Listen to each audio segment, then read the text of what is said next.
I think that families should learn sacrifice. I don't think families should be sacrificed. No, I've watched families sacrifice for the sake of the ministry. I don't think a family should be sacrificed for the sake of the ministry, but I think every family should learn sacrifice. You know, and the way my kids grew up, they learned sacrifice because we didn't have much.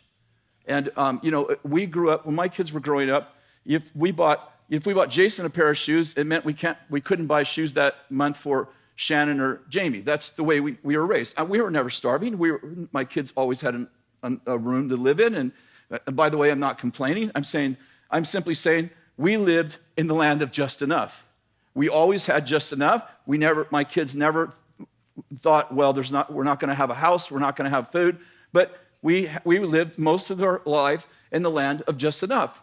And so, you know, I told this story a few times, but I remember going home one night, and we had wintertime in Weaverville. You know, we owned 4 businesses in Weaverville.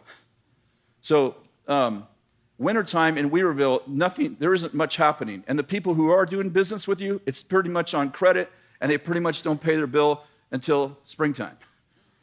So things get really, really tight, and you can either not do business with those people that'll pay you in springtime, or you can give them the services and hope and wait till 3 months before you get paid. And that's just the way it went. So we had some really, really, really tough times. And I remember going home one night, and you know, it was wintertime. I remember because there was snow on the ground, a couple of feet of snow on the ground. And I drove up to my house, and I happened to get home about early that night because I typically didn't get home till 6 or 6:30. And like I said, it was winter, so it was dark at 5. So we happened to get all the cars done that night early, and obviously I was working in a shop. I owned a couple of shops, 3 shops. And I drove home at 5, and dark, pitch dark, really dark that night. I drove up my driveway, and there was no lights on in my house. I went, that's kind of odd. I wonder where Kathy is. And then as I crested, we had a little hill our house was kind of up on a hill.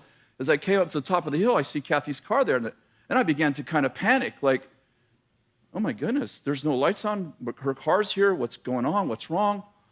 And so I run upstairs, up the deck stairs, and I open the door, and there's 2 little lanterns in the front room. The fire's going in the fireplace. We had a wood stove, so it's warm in there, and there's 3 blankets that are made into tents. And I say, hey, what's going on? And the 3 little kids, my 3 kids, they crawl out of their tents and like, hi, Daddy. I go, what are you doing? They're like, we're playing camping.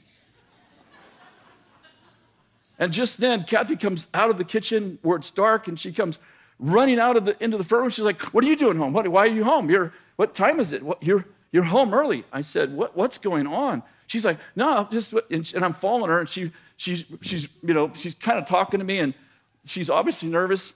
And we walk out on the front deck. I said, can you tell me what's happening? And she opens up the breaker box and flips the main switch on, and all my electricity goes on. And I said, come here. What just happened? She said, well, you know, things are really tight. So I turn off the main switch after you leave in the morning, and I turn it on an hour before you come home. And the kids and we play camping all day. I said, how long have you been doing that? She said, I don't know, a couple months. This is what it means to be married to a woman of your dreams. That when things are tough, you don't blame God. You don't poison the children. You don't tell them your dad's an idiot. If he wouldn't have built these businesses, we wouldn't be living like this.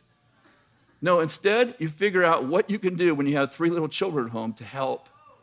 And my children learned what to do when things are tight in their little tents, watching their mama make the best of a bad situation. And that's what we do when things are tough. And we learn things when things are tough that we don't learn when there's more than enough.